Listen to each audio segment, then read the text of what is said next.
everyone. We're so happy to have you here for our Waves of Change Manifesto presentation. We are starting a couple minutes late because of technical difficulties, so I'm going to hop right into it. First, I'd like to acknowledge that I'm joining from Amiskwaciwâskahikan, which is colonially known as Edmonton, Alberta, and found on Treaty 6 territory. This is the traditional lands of many diverse groups, including the Cree, Saulteaux, Blackfoot, Métis, Dene, and the Nakota Sioux. And since we're joining on a virtual platform, I'd also like to take a moment to acknowledge the traditional lands that we're each joining from across Turtle Island and the diverse peoples who have served as protectors of those lands for time immemorial. I'm incredibly proud to be able to help run the Decarbonize program that connects students with the environment through a lens of decolonization, not just within Canada, but also around the world. And I really look forward to hearing the children on the call today share their demands for reconciliation from organizations such as yours. I really hope that today's meeting will serve as an important step in our ongoing collective journey towards reconciliation with Indigenous peoples that we share these lands with. Now, just a quick overview of our agenda.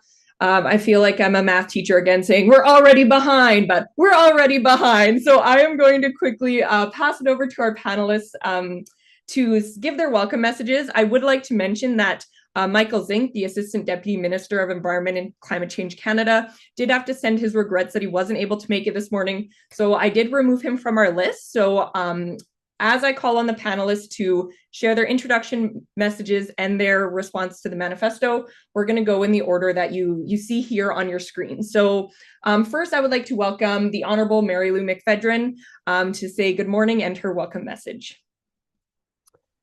Good morning, good afternoon to everyone with us. I have to tell you that the Global Center and Taking IT Global are two of my absolute favorite organizations. So I was so happy to be invited to join you. I am coming from Parliament Hill, which is on the unceded, unsurrendered territory of the First Nations, Algonquin and Anishinaabe peoples.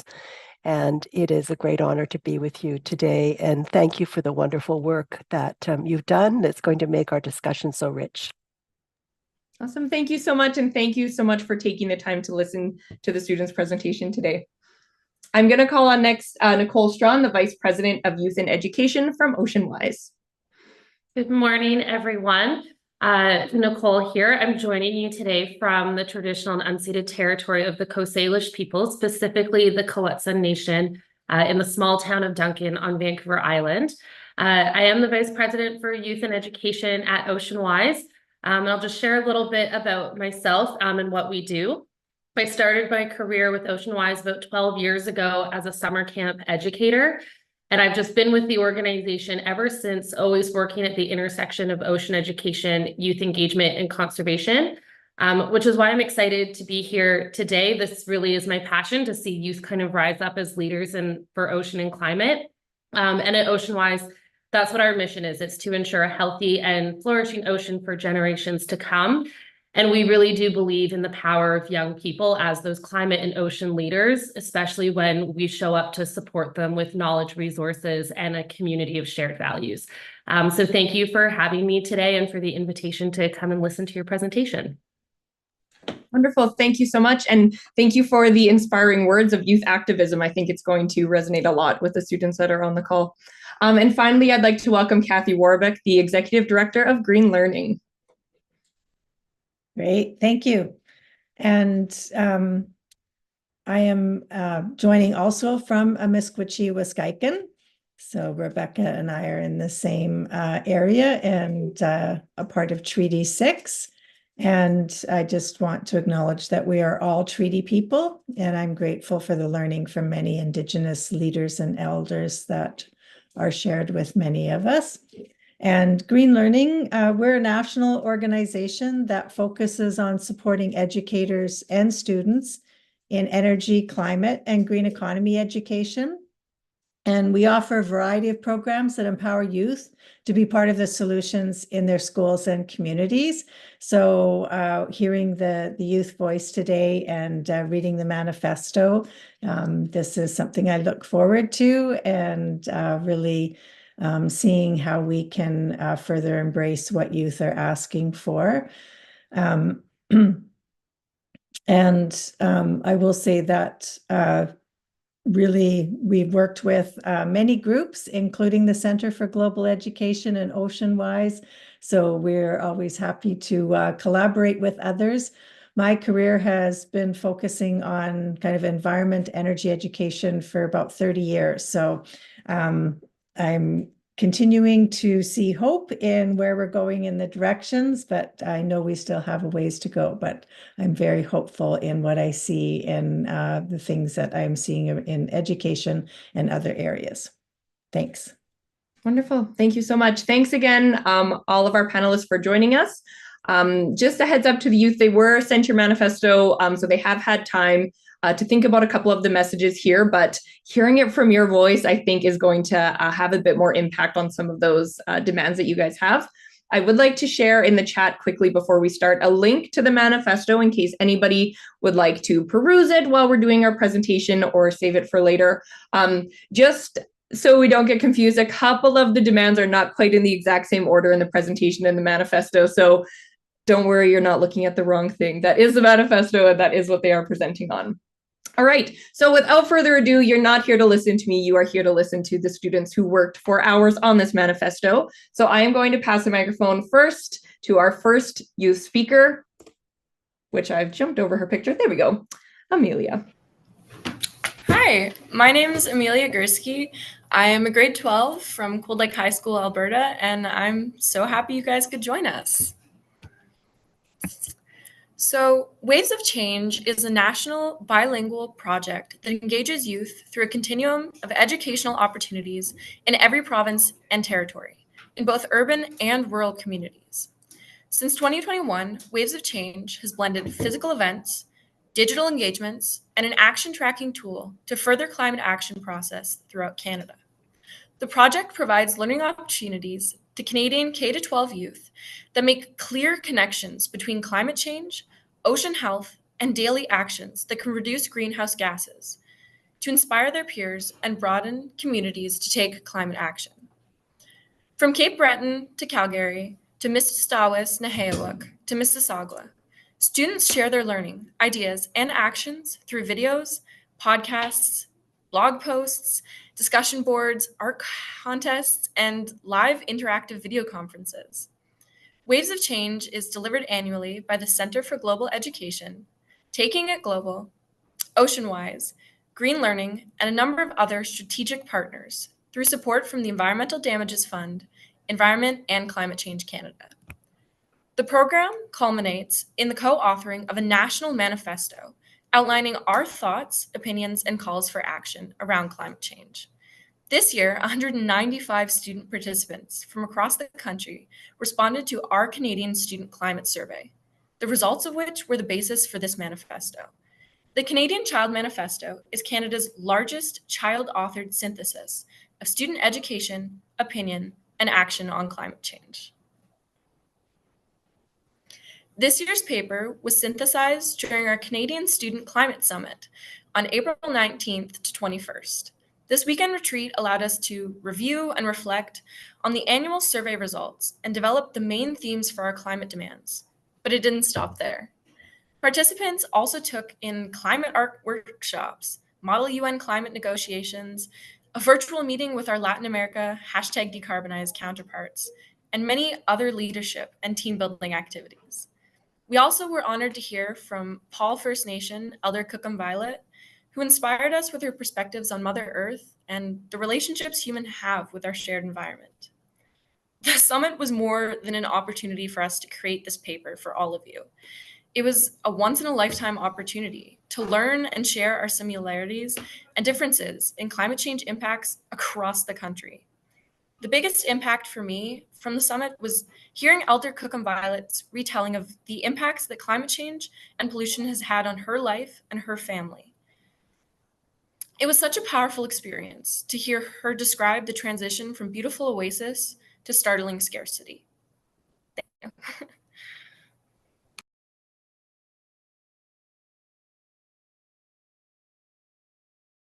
All right, Brock, you're up next. Are you able to unmute?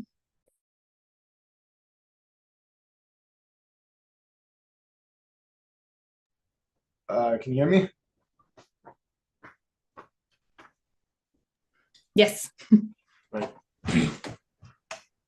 Hi, my name is Brock Johnson. I'm a 16-year-old student from Lacombe Composite High School in Alberta. I have been involved in Decarbonize and our school's environmental club called EcoVision since December of 2023. In the 2024 Canadian Student Climate Survey, students from across the country identified extreme temperatures, fires, pollution, and air quality as the biggest climate concerns for their community. Audrey Cho, a grade 12 student from New Brunswick, shared a sentiment expressing this concern. As a community, we struggle to predict what to do in unique weather situations caused by climate change. As students across Canada, we demand a prioritization of resilience and mitigation strategies that impact climate outcomes that affect the quality of our daily lives. Canadian students,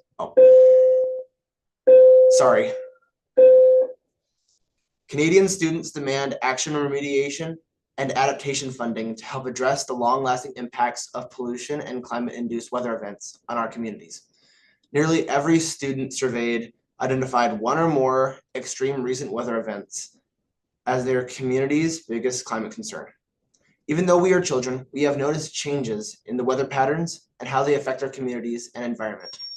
Climate-induced weather changes in the form of droughts, floods, forest fires, and extreme weather cause immeasurable health, agricultural, natural, and cultural damage. In Canada, we are fortunate enough to have clean water in rural and urban areas, but many Indigenous communities across our country do not. These are long-standing issues, and yet the water on Indigenous land continues to be undrinkable, and we need to bring more action toward these worrying trends.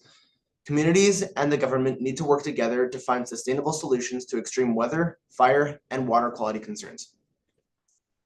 Canadian students also demand that their communities have access to clean, nutritious, and affordable food that is shielded from the effects of climate change. Because throughout Canada, we are seeing an increase in food insecurity as a result of climate change.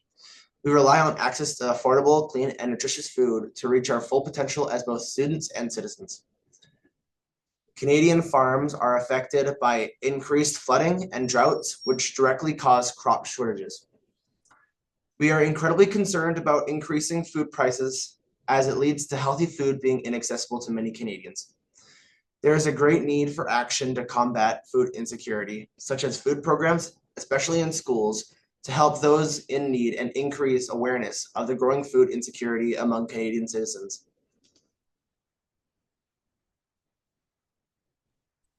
Hi, everyone. I'm Joanna Jackson, and I'm a grade 12 student at Harborview High School. I'm coming from New Brunswick, Canada today, so a little bit farther than you guys, but I'm going to be speaking on our views on climate education across the country. Education is power, and I believe that is where real change can truly begin. This is a quote from Hannah Wilkes, who is a 15-year-old student living in Alberta, Canada. As Canadian children, education is one of the most important and direct ways to prepare us to be future climate leaders. However, over 65% of Canadian students have reported that they do not receive adequate climate education in their schools. To improve this startling statistic, we need to focus on fostering climate literacy for Canadian students and educators. We need to become self-advocates so we are not dependent on policies and politicians to speak for us. Canadian students demand the government's financial support for extracurricular climate opportunities and projects. Many of us receive the majority of our climate education through school or community-related climate groups. Climate-focused extracurriculars allow young people to feel supported and create a community of like-minded people. More importantly, this enables more young people to gain interest in the environment and gain experience in the field, which will help prepare the next workforce to fill the green jobs for the future. By funding climate actions through extracurriculars, the government is showing its support for student action, enabling our voices, and fostering a relationship that we will remember throughout our education. Canadian students demand that federal mandates for up-to-date project-based climate curriculum be implemented into all subjects and grade levels. Only 15% of Canadian children who participated in the Canadian Student Climate Survey said they have received the majority of their climate education in school. The federal government must implement nationwide climate education standards so students in all provincial education systems receive an equal opportunity to learn about the changing climate and actions that need to be taken. Based on our survey data, which you can see above, science, language arts, and social studies are only implement climate change into their lesson 29% of the time, and other subjects are even farther behind. Curriculum needs to be more deeply ingrained in all subjects for us to receive an in-depth and holistic understanding. We have a strong preference for project-based climate learning that includes expert presentations and hands-on experiences, as this is the most effective way to instill a passion for further climate education. Children surveyed have received minimal climate education, especially in the younger grades. Canada needs to focus on creating an up-to-date curriculum for children of all ages. It's our collective responsibility to ensure that our students receive accurate and comprehensive climate education, as this is crucial for their future and the future of our planet. Canadian students demand professional development for our educators to stay up to date on current climate policies, technologies, science, and teaching methods. Climate education in schools is only possible with the support of passionate teachers. We rely on the attitudes and dedication of educators to inspire our efforts to combat climate change. Therefore, improving the climate literacy of our teachers through professional development is crucial. There are many ways that educators can participate in professional development. They can attend climate conferences, participate in workshops, attend climate-based skill training, and even engage in research. We also encourage teachers to work with Indigenous leaders to develop a more holistic approach to climate change. By providing educators with this type of professional development, we can expose ourselves to genuine and credible education.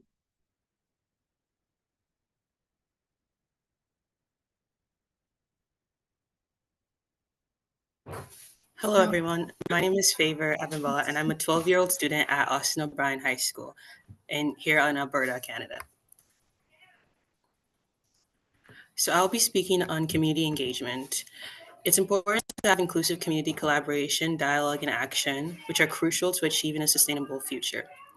Over 82% of children surveyed that they rarely observe Indigenous teachings in our curriculums, which shows us the need for an inclusive conversation within our communities. Climate change will require action from a diverse perspective that focuses on local needs and interests.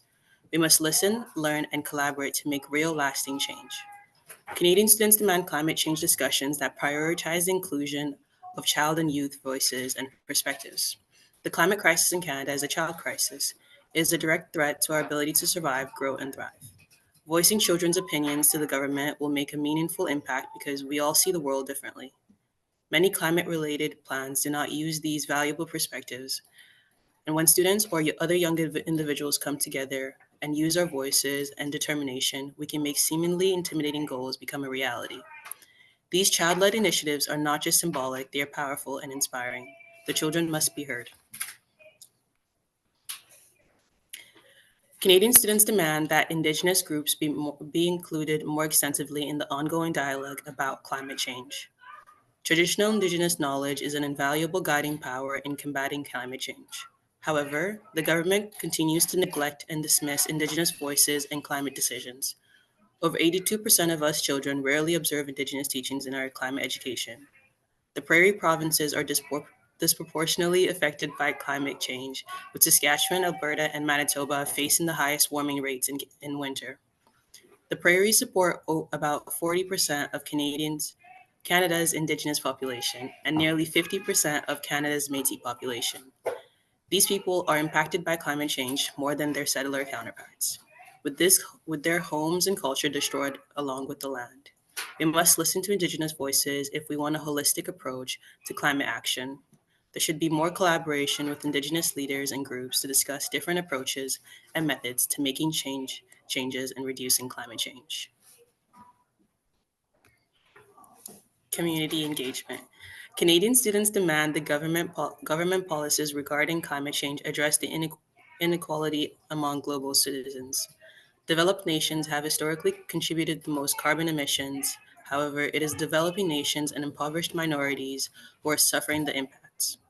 Consequences of climate change and current mitigation strategies for those consequences are disadvantageous to minorities and those in poverty. We are a worldwide community, and allowing the privileged to continue expanding their wealth and power gap will be catastrophic for the impoverished. We demand that government policies regarding climate change reflect the global and domestic inequalities among citizens.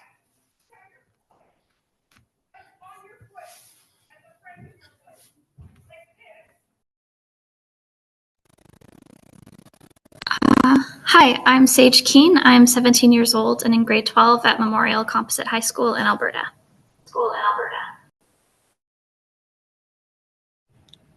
Hi, I'm Hannah Wilkes. I'm 15 years old, and I also go to Memorial Composite High School in Stony Plain, Alberta. You get it to work, or you don't know how to work it? In our survey, over 80% of Canadian children believe that climate change is an urgent issue that must be a priority in government decision-making. We are seeing the results of our human actions, and the government has yet to take impactful action. This is a quote from Sarah, a 17-year-old from Alberta. We children will face the future of ongoing unethical human actions and urge the government to take the initiative to make an immediate change. Canadian students demand that conservation of biodiversity and protected areas be at the forefront of new climate policy. We are horrified by the inaction to protect the land we call home. Wildlife in Canada face a variety of human-induced challenges, including contaminated waterways, disrupted migratory routes, extreme weather events, urban sprawl, and industrial habitat loss. We need to give nature the chance to heal itself, which means keeping business and industry out of our protected lands. Our fight against the rapidly increasing extinction of species can only progress with an immediate implementation of these policies.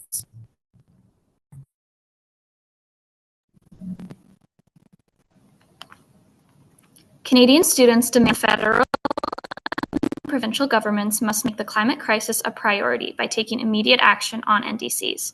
We are the future of our country, and we will be the ones to live with the consequences of decisions made today regarding environmental issues. The ongoing effects on our environment are highly concerning, and words are nothing without action. If the government is held accountable for its climate inaction, then we, as a country, can look forward to a cleaner future. Canada needs to actually implement the measures to start rapidly reducing emissions. We don't need awareness anymore. We need action. Canada needs to take immediate action to reduce emissions and commit to achieving its NDCs within the proposed timeline. As you can see in this graph here, most students that took this survey strongly disagree with the statement that our government is doing enough to combat climate change. Canadian students demand increased investments toward renewable energy sources. The fossil fuel industry is not only the highest source of emissions, but it is also a hazard to the air, water, soil, and ecosystems surrounding our communities. We believe that increasing renewable energy use is one of the most effective things the federal government can do to combat climate change. This can be achieved by investing in renewable infrastructure while drastically reducing our financial incentives towards current fossil fuel projects. While we cannot completely get rid of fossil fuel-related projects overnight, we can start the transition early to create an industry which prioritizes renewable forms of energy. Canadian students demand all levels of government implement policies to speed up our transition to non-motorized and public transportation. In our survey, 95% of Canadian children believe that the government should prioritize transitioning to a more public and non-motorized transit system. The overuse of personal gas-powered transportation negatively affects air quality, noise pollution, mental health, and pedestrian safety. A combination of implementing public and active transportation infrastructure, as well as economically incentivizing electric vehicle use, will have wide-ranging effectiveness in all areas of the country. We call on the federal, provincial, and municipal governments to host town halls, referendums, and other modes of public dialogue to find equitable, sustainable, and locally based solutions that will have the greatest benefit in every community. Sustainable and equitable public transportation will be a huge step in supporting Canada's sustainable growth.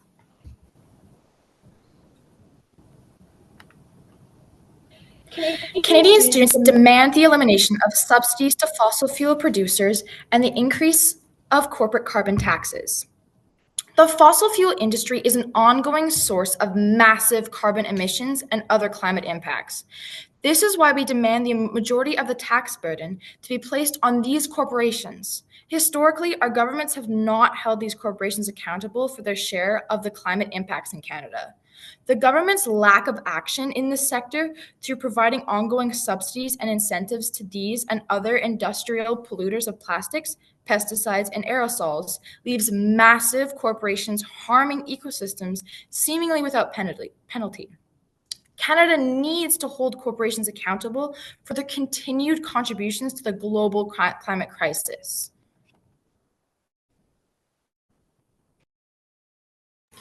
Hi, can you guys hear me? Yes. Okay. Sorry, I gave a thumbs up. We can hear you. Okay. So my name is Brooke LeBlanc. I go to Cold Lake High School here in Alberta. I'm 17 years old, and I'm gonna be wrapping it up.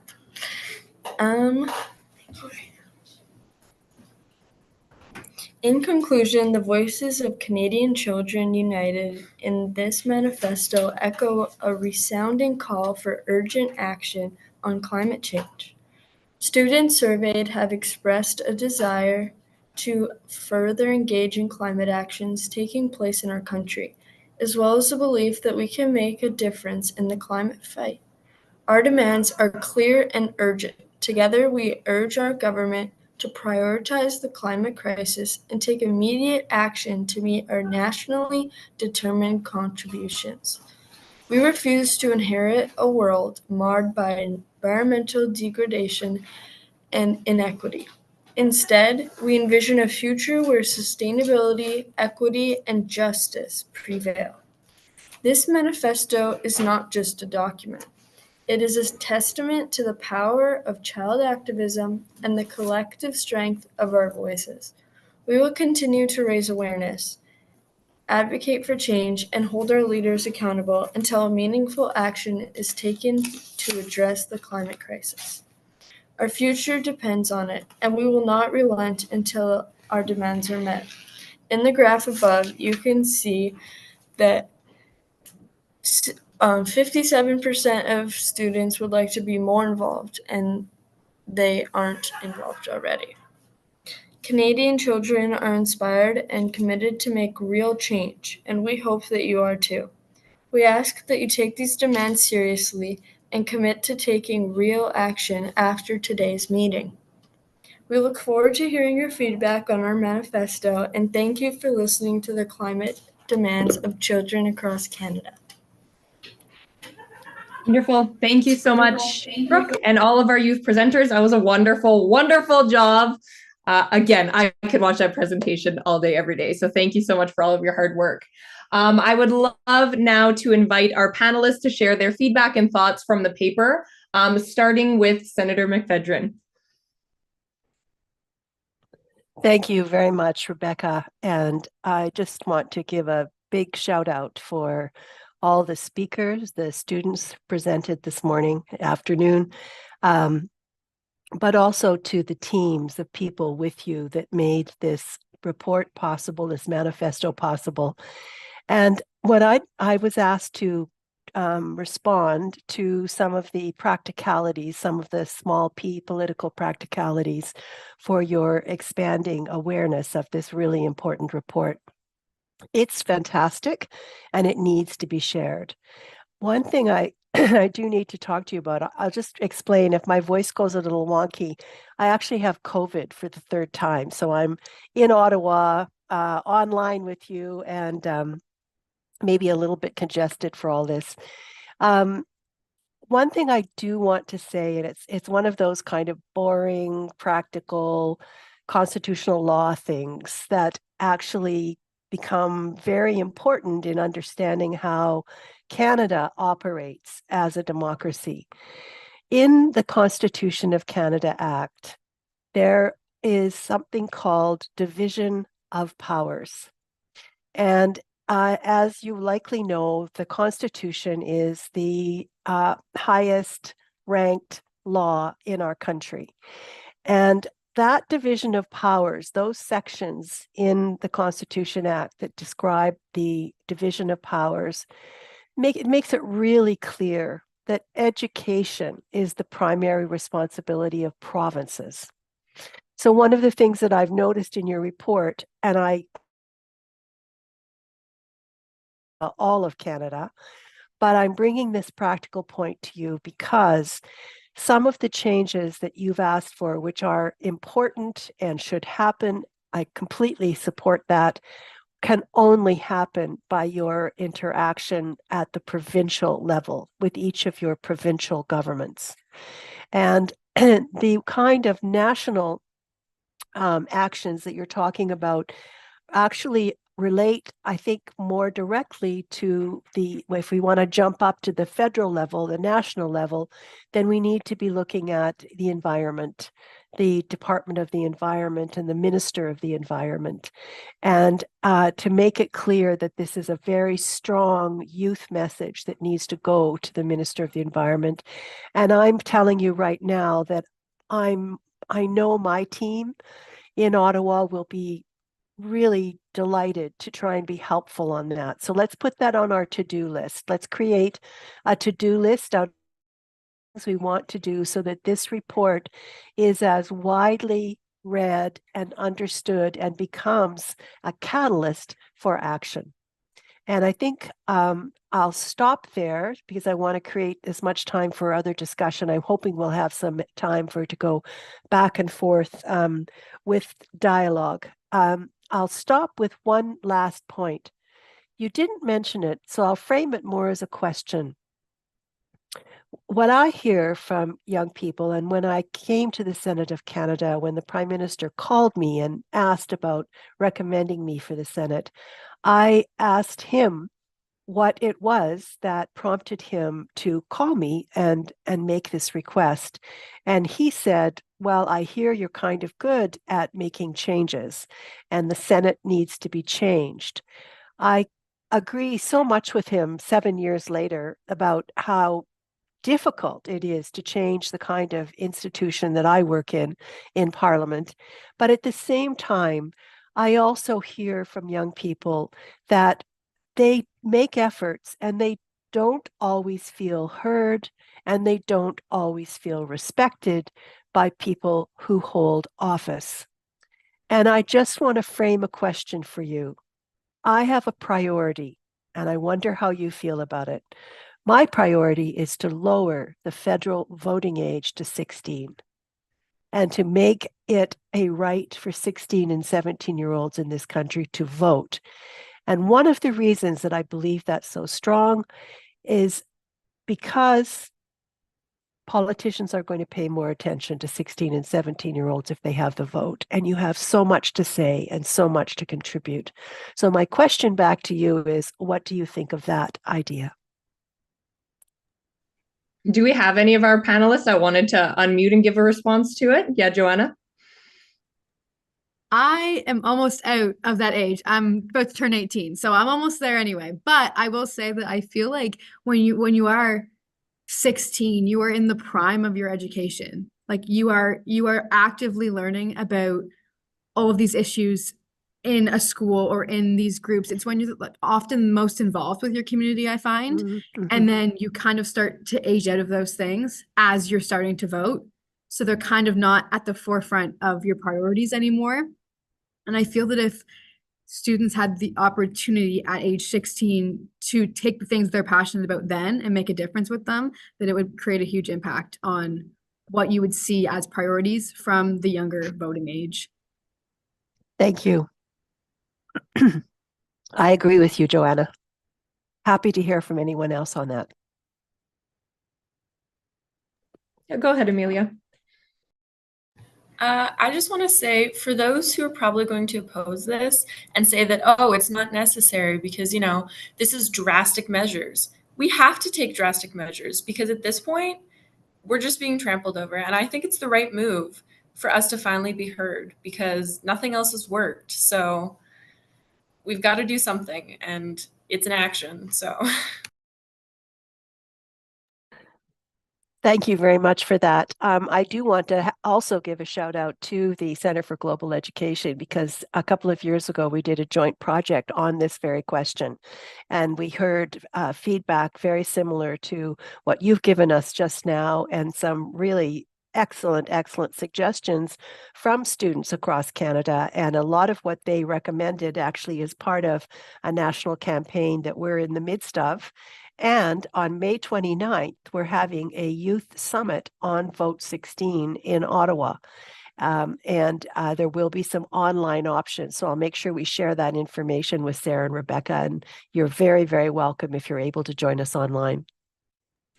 Wonderful. Thank you so much. I did tell the students today, I said, I'll keep notes, but you guys should keep your notes as well, because I'm sure that Senator McPhedran is going to have some good options for further engagement. So thank you very much. I would also like to share one thing. We did actually talk a bit about Vote 16. We had this very rich sharing time at the end of our summit together, where students kind of talked about their dreams for what a world without climate change looked like.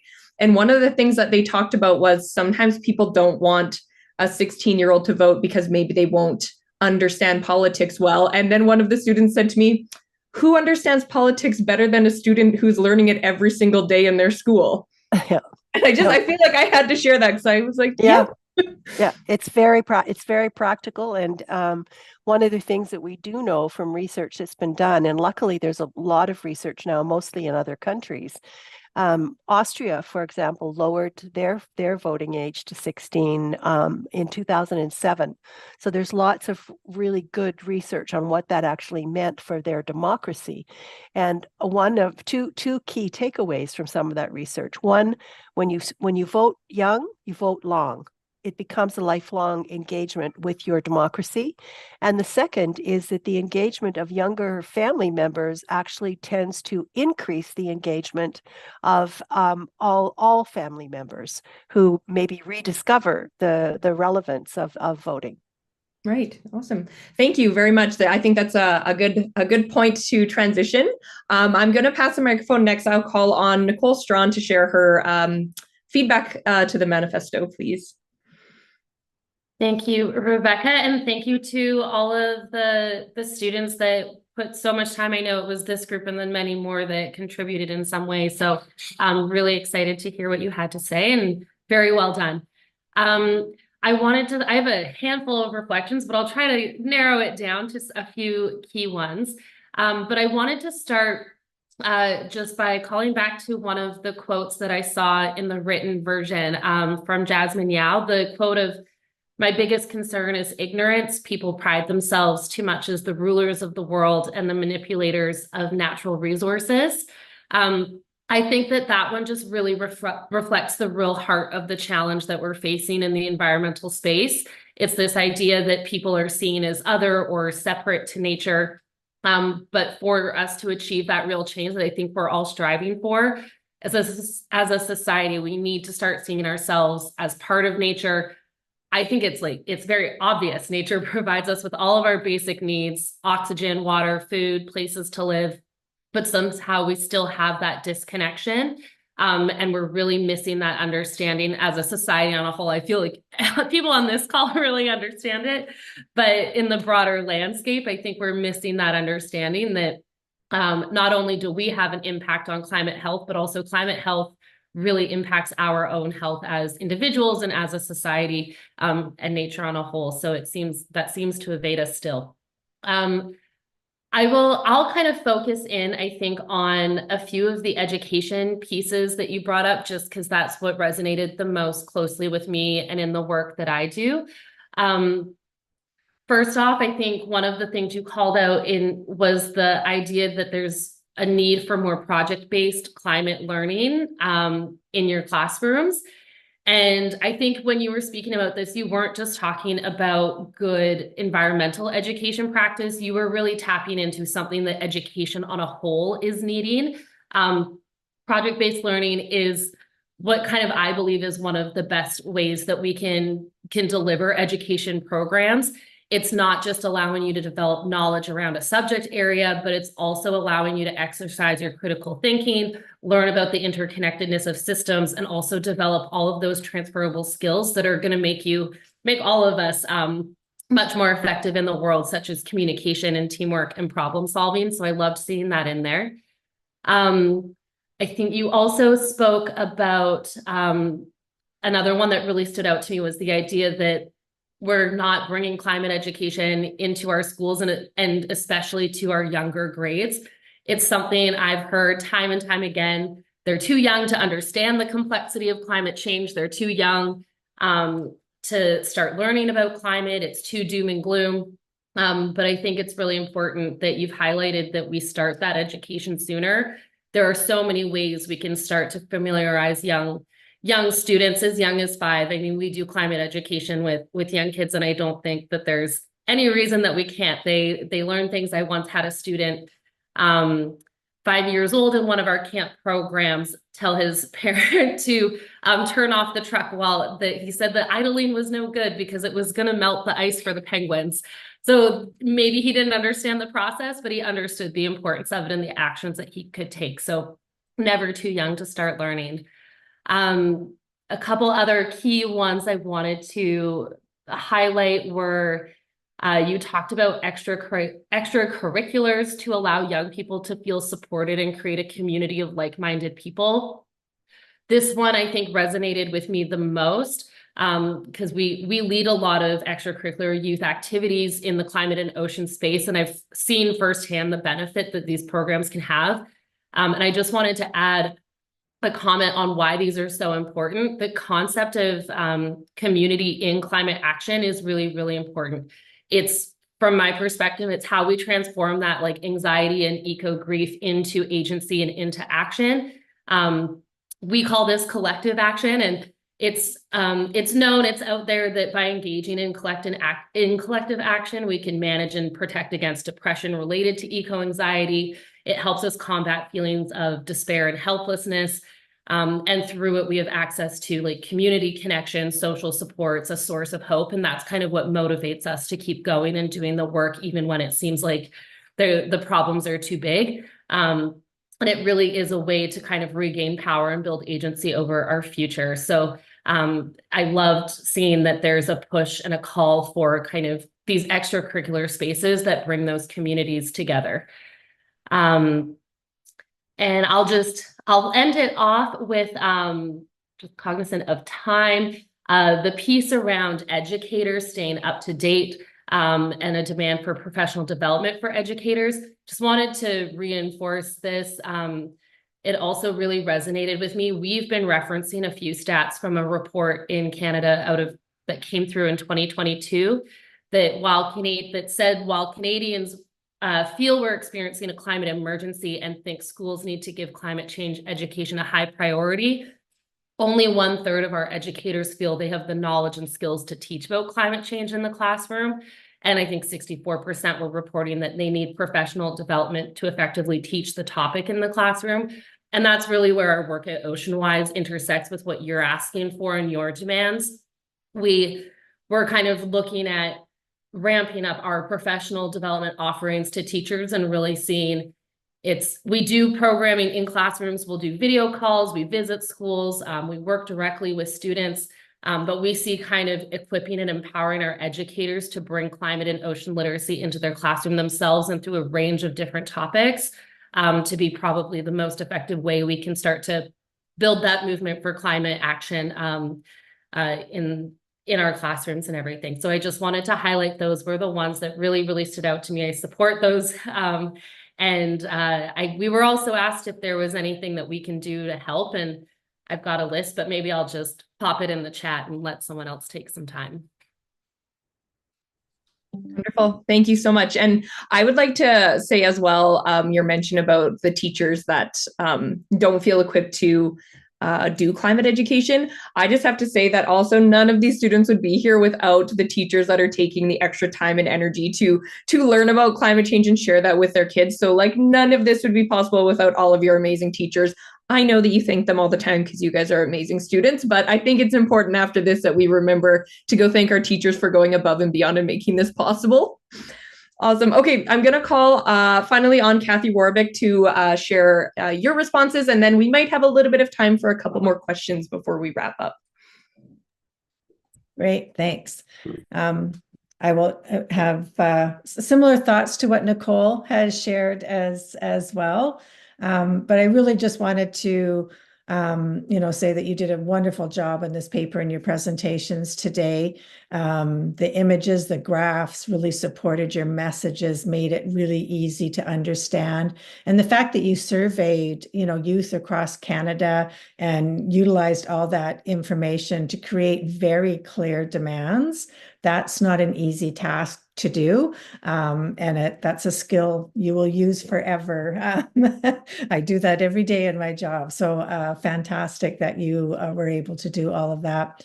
A few things I really liked was the inclusion. We know climate mitigation is so important to kind of reducing climate change, but the fact that you're also talking on the adaptation, the climate readiness that we need because of forest fires and flooding and things like that. And I would say that our education is even further behind on that piece, as well as the climate mitigation. So really great to see that.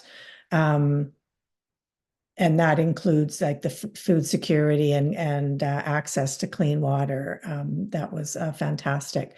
And that you really covered all the aspects of climate change, including biodiversity, the energy transition, and transportation. I will echo Nicole, the ask for more project-based climate in your school. All of our programs are about kind of that project-based solution focus, getting students involved in action.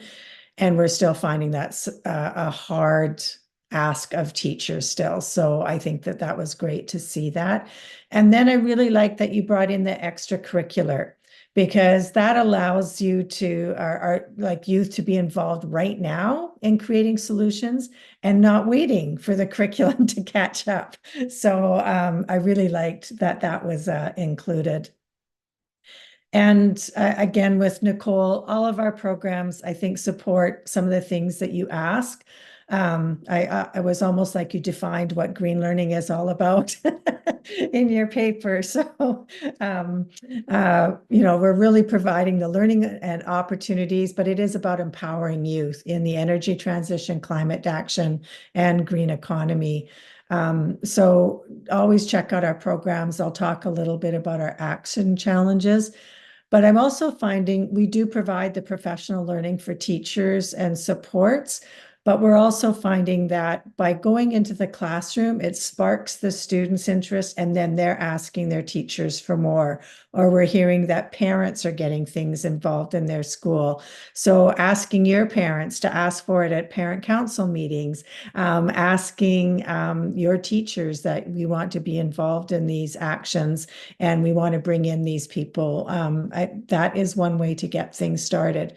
I think if you talk to EcoVision in Lacombe, it was students that he was talking about things and they challenged the teacher to say, okay, well, what are we going to do? And EcoVision came out of that. So you do have a very powerful voice in asking for these things and getting things started in your school. I also like that you really brought in the Indigenous learning. I know we've taken a few steps to showcase what some of the First Nations are doing, and we've just created some videos with 6 nations of the Grand River that we'll be showcasing in the fall. But it just emphasized for us that we have to continue to move in that direction as well. So you were also inspiration for us to keep our efforts moving forward and not just continuing with what we know and is easy to do. Our action challenges, we have 5 of those. We just closed our submissions for this year, but we really showcase those projects, what the students have done in their schools, the actions that they're doing. So watch for that in June. We'll be sharing that, but think about those for next year. I'm sure, Rebecca, we can share links if they want stuff to any of the website or programs. I think some of you at the summit heard about e-cards. So you have great messaging in your paper. And so I would say continue to write e-cards and send them out and put those in. We send them to decision makers kind of on your behalf as well. So I think that's another good way to kind of take this paper in short snippets and share it. And I think I really liked in your conclusion that, and this is one thing I always say when everyone talks about youth are the leaders of tomorrow. You're the leaders of today. Don't ever forget that. Your paper highlights that you can and want to be part of the solution. So I just don't ever forget that. And I applaud you on all of your efforts in being the leaders in your school and community. And I would also encourage you, as you do your work, ensure that you're also showcasing the solution, whether it's a project in your school or even bigger projects in your community. There are many folks working on solutions. I think when you see that, it helps you also feel less alone and that there are people working with you. So do check those out, because it does help us show that we can do this, both for youth and adults. You bring these messages home for your parents.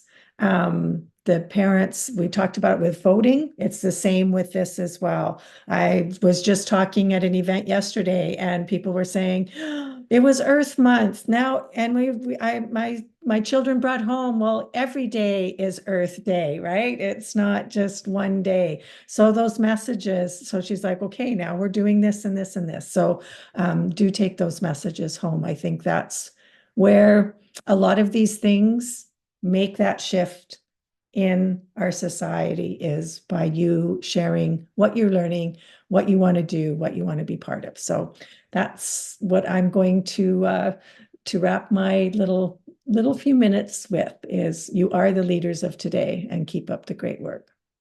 I love that message. Thank you very much, Kathy. I wanted to highlight a couple of things in the chat, and just so everybody knows, all of the youth participating today and our schools that are watching on YouTube and maybe weren't able to make it to the live. I'm saving all of these chat messages with all of these ideas of ways that you can get involved, and I will send them out as an email afterwards.